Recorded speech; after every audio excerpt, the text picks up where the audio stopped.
Supreme কোর্টে পিছিয়ে গেল ২৬,০০০ চাকরি বাতিল মামলার শুনানি। অর্থাৎ এসএসসি যে ২৬,০০০ চাকরি বাতিল মামলার শুনানি আজকে ছিল সর্বোচ্চ আদালতে, তা ৩ সপ্তাহের জন্য পিছিয়ে গেল। ৩ সপ্তাহ পর ফের মামলা উঠবে সর্বোচ্চ আদালতে।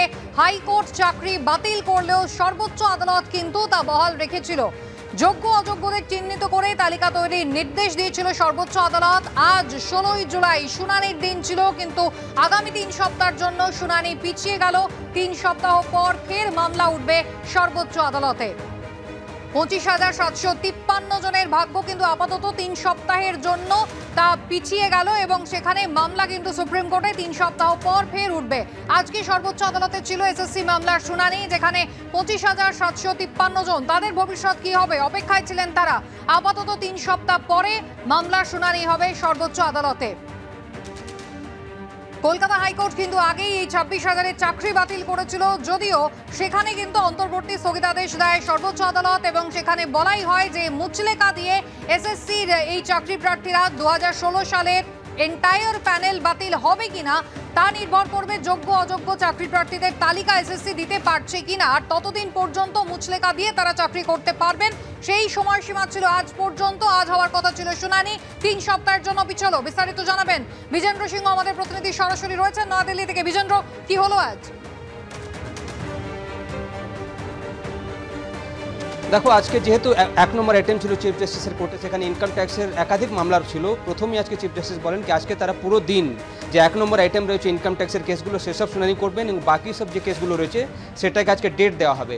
এর আগে মনে রাখতে হবে আজকের জন্য ১৬ তারিখের জন্য একাধিক মামলা যে টিচার রিক্রুটমেন্ট কেস রয়েছে এসএসসির, সেটার দিন ঠিক করেছিল আজকে হিয়ারিংয়ের জন্য। এবং আজকে ১২ নম্বর আইটেম ছিল, যেটা প্রথমেই ঠিক হয়েছিল কি যে ২৫,০০০ চাকরি যে বাদ গেছে তাদের হিয়ারিংটা ১২ নম্বরে হবে। তারপরে আরও কয়েকটা ম্যাটার ফাইল হয়েছিল, তার মধ্যে ২৪ নম্বরে ছিল, ৩৬ নম্বরে ছিল। এবং যখন ১২ নম্বর আজকে কেস ওঠে তখন আজকে সুপ্রিম কোর্টের চিফ জাস্টিস বলেন কি যেহেতু তারা আজকে দিনভর ইনকাম ট্যাক্সের ম্যাটারটা শুনবে, তাই তারা ঠিক করেছেন কি আজকে ১২ নম্বর কেসও তাদের প্রায়োরিটিতে ছিল। তারা আগে বলেছিলেন কি আজকে ইনকাম ট্যাক্সের ম্যাটারের পর আজকে অন্তত হয়তো এই কেসটার হিয়ারিং তারা স্টার্ট করবেন, কিন্তু তখন কিছু আইনজীবী বলেন, এই কথাও বলেন কি আজকে হয়তো হিয়ারিং কমপ্লিট হবে না, যেহেতু অনেক পিটিশনাররা যারা গতবার যাদেরকে সময় দিয়েছিল সুপ্রিম কোর্ট অ্যাফিডেভিট ফাইল করার জন্য, তারা এখনও তাদের কাউন্টার ফাইল করেননি।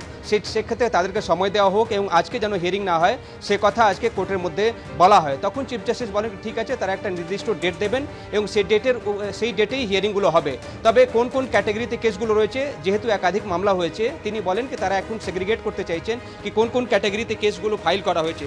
যার মধ্যে রয়েছে, যেটা আজকে ঠিক হয়েছে, এক হলো অরিজিনাল পিটিশনার যারা কলকাতা হাইকোর্টে মামলা করেছিলেন, হাইকোর্টে government of West Bengal party ছিল তাদেরকে একটা সেকশন রাখা হয়েছে, এসএসসিকে রাখা হয়েছে, তার সঙ্গে সঙ্গে যারা চাকরি হারিয়েছেন তারাও কোর্টে দ্বারস্থ হয়েছেন তাদেরকে একটা সেকশনে রাখা হয়েছে, এবং 5th ক্যাটাগরি হলো সিবিআই। এই 5টি ক্যাটাগরিতে এই প্লিডিংসগুলো হবে, সেটা আজকে সুপ্রিম কোর্ট ঠিক করেছে।